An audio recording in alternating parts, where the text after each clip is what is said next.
Assalamualaikum warahmatullahi wabarakatuh. Nama saya Nur Fitriani, NPM 19111100365. Kelas I PGMI semester 4 akan menjelaskan materi tentang perubahan dan konflik sosial dari kelompok 4. Baik, perilaku sosial.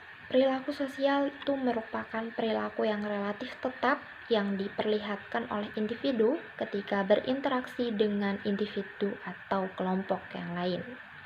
Perilaku sosial dapat dikatakan memadai jika menunjukkan ciri-ciri respon interpersonal, yaitu yakin akan kemampuannya di dalam bergaul dan memiliki pengaruh yang kuat terhadap teman sebaya, mampu memimpin teman-teman dalam kelompok dan tidak mudah terpengaruh orang lain di dalam bergaul. Sebaliknya, perilaku sosial individu dikatakan kurang memadai jika menunjukkan ciri-ciri respon interpersonal seperti kurang mampu bergaul secara sosial, mudah menyerah dan tunduk kepada perlakuan orang lain, dan pasif dalam mengelola kelompok dan tergantung kepada orang lain apabila ingin melakukan suatu tindakan. Selanjutnya, perubahan sosial. Perubahan sosial merupakan perubahan pada lembaga sosial masyarakat yang mempengaruhi sistem sosialnya, termasuk di dalam nilai, sikap, dan pola tingkah laku antara kelompok masyarakat. Perubahan sosial dapat dibedakan menjadi beberapa bentuk, yaitu perubahan lambat dan cepat, perubahan kecil dan besar, perubahan yang direncanakan dan tidak direncanakan. Nah, faktor yang dapat menyebabkan perubahan sosial itu berasal dari dalam masyarakat atau internal dan dari luar masyarakat itu sendiri atau eksternal. Nah, untuk faktor yang menjadi pendorong proses perubahan sosial yaitu kontak dengan kebudayaan lain, sistem pendidikan formal yang maju, sikap menghargai hasil seseorang, dan keinginan untuk maju, dan sebagainya.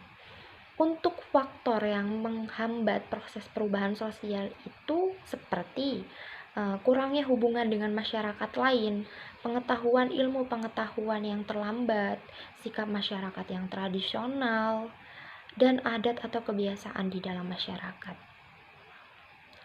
Selanjutnya, dampak dinamika sosial. Contoh sikap masyarakat adanya perubahan sosial yaitu aksi protes, kenakalan remaja, dan kriminalitas.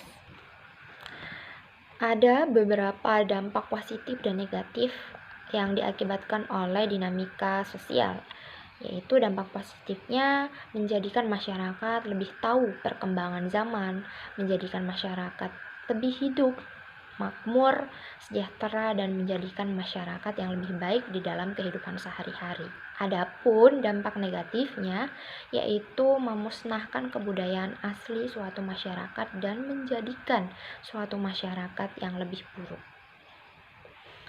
Konflik sosial selanjutnya.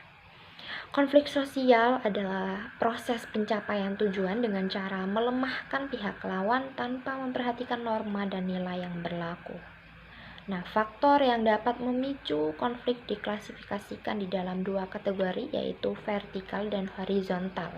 Pertama, faktor vertikal yaitu penghasilan, pendidikan, pemukiman, pekerjaan, dan sosiopolitik.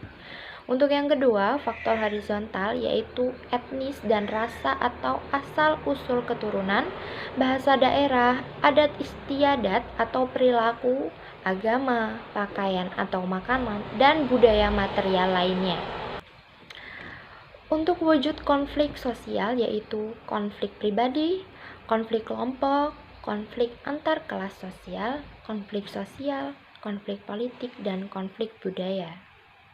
Dan yang terakhir ada dampak dan resolusi konflik. Dan dampak konflik sosial itu dapat berupa dampak positif dan dampak negatif dari konflik yang terjadi di dalam masyarakat. Nah, cara pengendalian konflik menurut Nasikun sendiri terdiri dari 6 pola, yaitu konsiliasi, mediasi, arbitrasi, dan perwasitan atau penjurian. Nah, untuk menjembatani kelompok-kelompok yang berkonflik itu diperlukan adanya mediator. Mediator haruslah orang atau lembaga yang dapat diterima oleh semua kelompok dan mampu mengakomodasi berbagai kepentingan. Nah, itu tadi demikian penjelasan dari saya mengenai perubahan dan konflik sosial. Kurang dan lebihnya saya mohon maaf. Saya akhiri, wassalamualaikum warahmatullahi wabarakatuh.